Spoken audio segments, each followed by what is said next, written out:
आजकल तो मेरे पास घरेलू हिंसा की औरतें आ रही है जो मानव तस्करी का शिकार हो रही है। घर में हिंसा हो रहा है, पैसे नहीं है, मारपीट खा रही है बस। ऊपर से उसके बाद और भी चीज़ आ जाती है जो समाज देखता है लड़कियों को। देखिए कुछ कुछ जगहों में ना लड़कियों को मतलब एक्सपोजर चाहिए, बाहर निकलना होता है। मैंने एक फैमिली को पूछी थी बंगाल में कि आपके यहाँ से इतनी लड़कियाँ गायब क्यों होती हैं। वो मुझे बोलने लगी अरे यहाँ पे तो बहुत अलग ही मामला है। मैंने बोला मतलब? बोल रहे यहाँ पे तो लड़कियों और लड़कों को बहुत ज़्यादा हम लोग वो करते हैं, मतलब मॉनिटर करते हैं। ट्यूशन में दे के आते हैं, ट्यूशन से लेके आके जाते हैं, फ़ोन चेक करते हैं, ये पढ़ने नहीं देते, वो पढ़ने नहीं देते, वो करने नहीं देते। तो ये सब ना उनके लिए एक बाउंड्रीज बन जाती है। तो वो ना उनको कुछ अलग चाहिए, तो इसीलिए वो इन सब में पड़ जाती है। और सबसे बड़ी बात मुझे लगता है, सबसे बड़ा प्रॉब्लम पता है क्या है? बहुत सारे बच्चे होना भी एक प्रॉब्लम है। मतलब जो मुझे पता चला है, क्योंकि मैंने ऐसे बहुत सारी लड़कियों का रेस्क्यू किया है जिनका, जो लोग बहुत सारे भाई बहन हैं, अब मम्मी पापा जाते हैं खेत में हल चलाने, बड़ी लड़की या बड़े लड़के को बना दिया केयर गिवर कि आप छोटे भाई बहनों को देखो। अब वो खुद एक बच्चा है यार, वो कैसे छोटी भाई बहनों को देखा? अब वो क्या करता है, उसको तो प्यार नहीं मिलता, वो इधर उधर प्यार ढूंढता है। अब इधर उधर प्यार ढूंढ ला, मतलब ही गड़बड़ होना। अब उसके थ्रू वो फेसबुक में आ गया, फेसबुक में किसी से बात हो गई। फिर मुझे याद है, मुझे एक लड़की बोली, अभी रिसेंट ही केस है, फेसबुक से एक लड़के से परिचय हुई, लड़के ने बोला तुम इधर आओ, वो उधर आई एक जगह में, फिर लड़के के साथ, वो लड़का आया वो नहीं था, कोई और आया हुआ था। भाई तुम्हारे पास वो लड़का नहीं आया, कोई और आया, तो तुम्हें तो तभी समझ जाना चाहिए तुम क्यों गई। उस लड़के के साथ गई, ट्रेन में उसे कोई और मिला, ट्रेन में उसे कोई और मिला, तुम ट्रेन में बैठी क्यों? फिर उसको कुछ खिला दिया, फिर जब उसने आके खोला तो वो उसको, वो तब बैंगलोर में थी। मुद्दा ये है कि देखो जैसे ये जो होता है ना, ये बहुत अलग। पहले जब मैंने काम शुरू किया था तो होता था ये सारा चीज़ रॉन्ग नंबर से। जैसे आपके पास 10 फ़ोन नंबर है, आपने क्या किया, हर नंबर पे कॉल लगाया, हर नंबर में आपको कोई नया रिस्पॉन्स नहीं है। 8वें नंबर पे किसी ने उठाया, बोला रॉन्ग नंबर, पर आपको उसके आवाज़ से पता लग गया कि ये कुछ हो सकता है। आपने उसको 3-4 दिन फ़ोन लगाया, मैं आपसे प्यार करता हूँ ये, और वो लड़कियाँ होती है मतलब कुछ समझ में नहीं आता उनका, वो इतना स्मार्ट नहीं होती, बात करने लगती है। मेला में मिलते हैं, क्रेजी भाई। हाँ मेला में मिलते हैं, फिर बोलते हैं कि ठीक है मैं तुमको कान का झुमका खरीद दूंगा, एक झुमका खरीद दिया, बस प्यार हो गया। फिर बोला चलो हम लोग दिल्ली चलते हैं शादी करने के लिए, और वहाँ पे तो लोगों को लगता है दिल्ली लंदन अमेरिका है, उनको ये समझ नहीं आता। और सबसे बड़ी बात है भाषा। जितनी भी लड़कियों को मैंने रेस्क्यू किया जीबी रोड से, सब मुझे बोलते हैं मैं जीटी रोड में थी, क्योंकि देखो बंगाली है, दिल्ली वाली हिंदी उनको समझ में नहीं आती, वो जनरली जीबी रोड को ना जीटी रोड बोलती है, पहली बात है। और जैसे हम लोग को क्या लगता है, अगर हमें कोई बोले कि स्पेशली नॉर्थ के लोगों को, नॉर्थ इंडिया के लोगों को, अगर किसी को बोलना है, कोई बोलता है कि तुमको धंधा करना है, क्या करेंगे? नहीं करेंगे, मार डालो। मतलब उनका जिगड़ा उतना होता है। बंगाल की लड़कियों का क्या होता है, बहुत ज़्यादा इनोसेंट होती है, समझ नहीं आता। अगर उनको बोलते तुमको मार डालेंगे, वो डर जाती है, तुमको ये करना पड़ेगा, तो कर लेती है। मतलब उनके जो वल्नरेबल है ना, एक तो ना एक्सपोजर कुछ नहीं होता है। देखो गांव में रहती है, भयंकर सुपरस्टिशन है।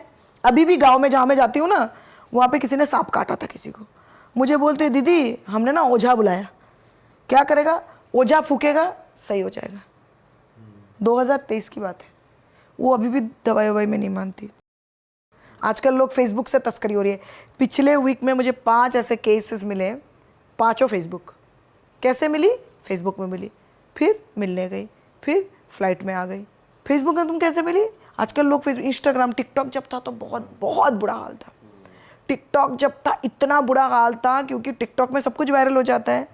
तो टिकटॉक में तो इतना, टिकटॉक चलो बैन हो गया अलग बात है, अब तो नए नए जगह में लोग, अभी इंस्टाग्राम से भी बहुत ज़्यादा लोगों की तस्करी हो रही है। इंस्टाग्राम में लोगों की चैटिंग होती है, और इंस्टाग्राम में रील्स आ गए अब नया, तो रील्स के थ्रू भी लोगों को, आपको अटेंशन होना होता है। तो बहुत मतलब अलग अलग तरीके हैं। तो वो देख के मैसेज कर देते हैं। और लड़कियां भी बहुत है। एक लड़की को मेरी बात हुई थी, वो तो ट्रैफिक होते से बच गई, 8 साल की लड़की थी। उसके फ़ोन में एक मैसेज आया था, टेक्स्ट मैसेज, छोटा फ़ोन था, कि अगर आप बोर्ड हो तो आप हमसे बात कर सकते हो। उसके मम्मी पापा काफ़ी बिजी होते थे, उसने बात करना शुरू किया। अब एक बंदा उसको गुड मॉर्निंग गुड इवनिंग बोलता है, तो उसको तो बड़ा अच्छा लगता है, वो बात करने लगी। फिर बाद में वो स्कूल के सामने जाती है, फिर हम लोग को पता लग गया था जो आदमी उससे बात कर रहा था 55 साल का था, और उसने अपने आप को 18 साल का बोला। तो मुद्दा ये है कि सबसे बड़ी बात है, एक तो देखो पेरेंट्स आजकल, बच्चे सुनने में बुरा लगता है, बच्चे पैदा कर देते हैं, बच्चों के साथ टाइम स्पेंड नहीं करते।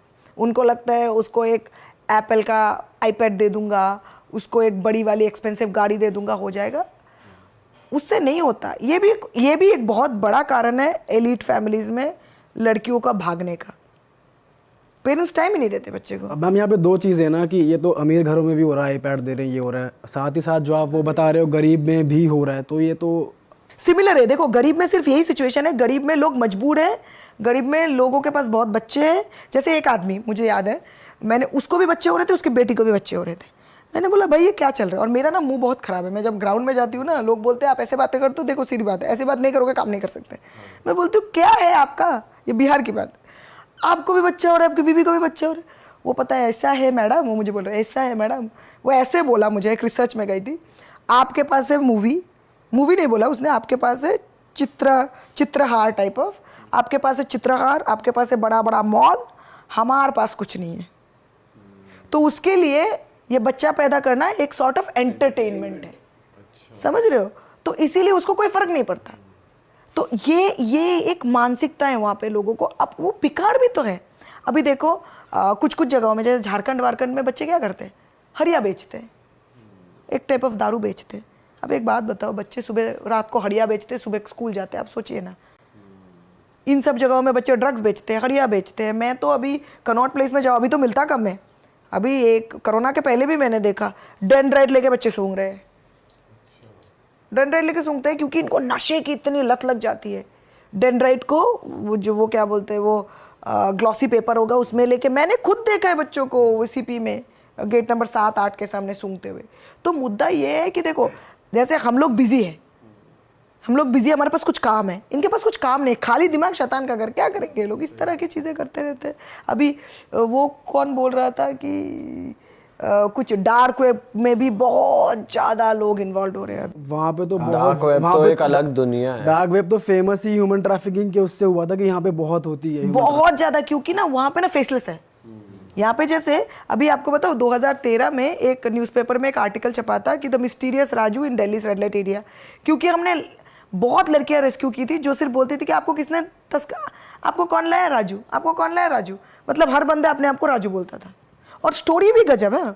एक लड़की मुझे बोली, दीदी मेरा एग्ज़ाम था 10वीं का, मैं घर से निकली क्या बोलते हैं, थोड़ा हवा लेने के लिए, कलकत्ता में बहुत गर्मी होती है, किसी ने चुन्नी फेंका, वो बेहोश हो गई। जब उसने आंखें खोला, वो जीबी रोड में उसको वो मिली, एक लड़की। दूसरी लड़की बोलते हैं, दीदी पश्चिम बंगाल में एक स्कीम होता है जिसका नाम होता है कन्याश्री, 500 रुपये करके देता है सरकार। वो स्कीम लेने गई, कोई बंदा मिला, उसने उसकी तस्करी कर दी।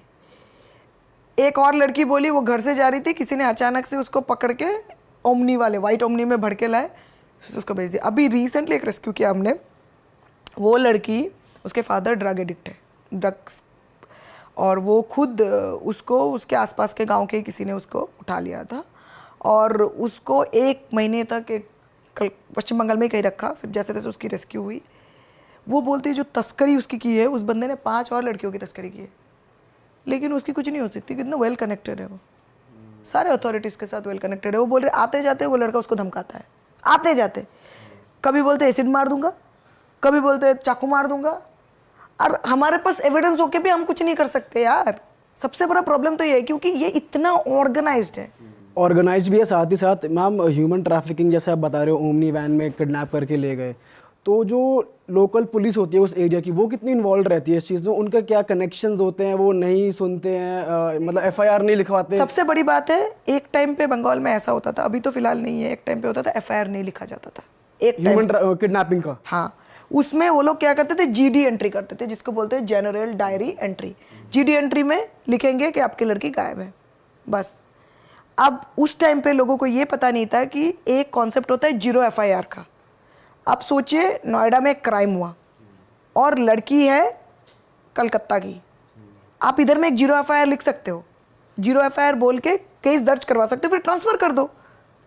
पर नहीं होता ना, ऐसा नहीं होता। लोगों को कानून नहीं पता, पढ़े लिखे लोगों को भी कानून नहीं पता। आप अनपढ़ लोगों की सोच दीजिए। अब इसमें क्या होता है, देखिए, एक तो पुलिस को नहीं पता होता, दूसरी बात है जो पूरी पुलिस है ना वो बिजी होती है सिर्फ वीआईपी ड्यूटी करने में। कितनी बार मैं थाने में गई हूँ, अलग अलग थानों में, पुलिस की गलती नहीं है, पुलिस को ब्लेम नहीं कर सकते। थाने में गई हूँ, पुलिस बोलता है आज इनका आज ये अधिकारी इस रास्ते से जाएगा, हमको जाना है मैडम, इस रास्ते से और इस रास्ते से, जो तो जुरिस्डिक्शन है दोनों पुलिस को होना पड़ेगा। कल उन लोगों ने धरना दिया, मैडम हमको जाना है, कल ये वीआईपी का ड्यूटी है। हमारी पुलिस जनता के लिए है ही नहीं।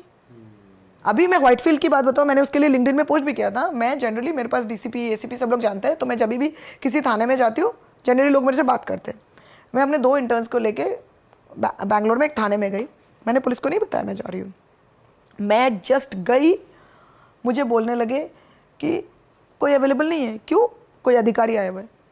मैंने बोला इधर में तो इतना बड़ा करके वीमेन हेल्प डेस्क लिखा है, 2 मिनट बात नहीं कर सकते? नहीं मैडम बात नहीं कर सकते। आप सोचो अगर इस टाइम पे कोई तस्करी वाली केस आ गई, कुछ नहीं करेंगे ये लोग, क्योंकि मुद्दा ये है, पहली बात तो ये है कि जो ट्रेनिंग वर्कशॉप जो भी कराते हैं ना, बड़े बड़े ऑफिसर्स के साथ कराते हैं। देखो आपको बताओ, ये बड़े बड़े ऑफिसर्स के साथ ट्रेनिंग करके कुछ फायदा नहीं है। ग्राउंड में कौन रहते हैं? अब आपको रास्ते में तो ट्रैफिक में कांस्टेबल ही मिलेगा ना, ट्रैफिक सिग्नल में। अब अगर कांस्टेबल को नहीं पता तो कैसे होगा? ऊपर से पुलिस अंडरपेड है, अंडरस्टाफ्ड है। अगर हज़ारों का काम होगा तो 300-400 पुलिस होगी, उनकी तनख्वाह कम है, उनको काम बहुत कराते हैं, लेडी ऑफिसर्स कम रहती हैं, छुट्टी पे मोस्टली रहती है। तो मुझे लगता है ये ना, ये मतलब इतना कॉम्प्लिकेटेड और कॉम्प्लेक्स इशू है ना। एक चीज कनेक्ट है, वो पकड़ नहीं सकते क्योंकि उनकी अपनी प्रॉब्लम है, हम कर नहीं सकते क्योंकि हमारी और प्रॉब्लम ऑर्गेनाइज्ड है। इसी रेस्क्यू में ना, मैं आपको बताऊँ, हजारों रेस्क्यू मैंने किए हैं। जब पहले संस्था में थी तो कुछ रेस्क्यू किए थे, उसके बाद मैं अलग अलग जगहों में, मैं बताती नहीं हूँ मैंने कितने रेस्क्यू किए हैं। उस दिन पुलिस ने बताया कि आप इतने 1000 रेस्क्यू कर चुके हैं, मैंने तो काउंट भी नहीं किया है, क्योंकि मैंने जब पहला संस्था छोड़ा था उसके बाद मैंने जितने भी रेस्क्यू किए हैं वो मोस्टली मैंने फैक्ट्रीज, स्पास इनमें किया। और पता है, देखिए फैक्ट्री स्पास में आपको बड़े नंबर में लोग मिलेंगे, 50, 60, 100 में। अलग अलग फैक्ट्रीज में काम किया है। फिर मैंने फूड इंडस्ट्री में काम किया है, फास्ट फैशन में काम किया है बहुत ज़्यादा। जो हम ये जो ज़ारा है, H&M है, जो ब्रांड्स है, ये तो कुछ एग्जाम्पल्स है। बहुत सारे ब्रांड तस्करी करते हैं, ये लोग नहीं करते हैं तस्करी, ये हायर करते हैं लोग। नहीं, मतलब मुद्दा क्या है, जो फास्ट फैशन इंडस्ट्री है, मैं किसी एक ब्रांड को नहीं बोलूँगी। फास्ट फैशन इंडस्ट्री में क्या होता है, जो हम कपड़े पहनते हैं ना, थोड़े दिन बाद ही वो ना कपड़ा देखना, वो क्या बोलते हैं, खराब होने लग जाता है। हाँ। तो ये कपड़ा बनता कैसे? केमिकल से। अब इन सब इंडस्ट्री में बच्चों को रखा जाता है। अब बच्चों के, मैं पता है आपको, मैं ऐसे भी डायमंड इंडस्ट्रीज में गई हूँ, मैंने डायमंड पहनना बंद कर दिया। मैं डायमंड पहनती भी नहीं थी। बच्चे डायमंड को पॉलिश करने के लिए घिसते हैं, बच्चों के नाखून नहीं होते डायमंड इंडस्ट्री में। फूड इंडस्ट्री, फूड टेक्नोलॉजी की बात अगर आप बोले, फूड टेक्नोलॉजी में इतना जो प्रोसेस्ड फूड होता है सारे बच्चे करते हैं। आप फूड इंडस्ट्री चले जाओ, क्रैकर फैक्ट्री, हम जो इतना दिवाली में पटाखे फोड़ते हैं, आप विश्वास नहीं करोगे, बहुत सारे जगह है जहाँ पे क्रैकर फैक्ट्री, शिवकाशी में एक है तमिलनाडु में। इन सब क्रैकर फैक्ट्रीज में क्रैकर कौन बनाते हैं? बच्चे बनाते हैं। तो आप चाहे आप वो क्या बोलते हैं, फूड इंडस्ट्री बोलिए, फास्ट फैशन बोलिए, क्रैकर फैक्ट्री बोलिए, या फिर वो जो ईट भट्टी होती है। अब मैं ईट भट्टी से आई इस बार, 2 लोग थे, पति पत्नी, अंकल आंटी, 8000 ईटा बनाते हैं दिन में, तनख्वाह है 330 रुपये इंक्लूडिंग फूड। 8000 ईट, मेरे पास वीडियो है उनका। और सबसे बड़ी बात है, उनको हर तरह की मतलब स्किन इन्फेक्शंस है, स्कैबीज, स्किन इन्फेक्शन, एक्जिमा सब है, क्योंकि एक रूम में 15-15 लोग रहते हैं यार। मतलब इतनी बुरी हालत है।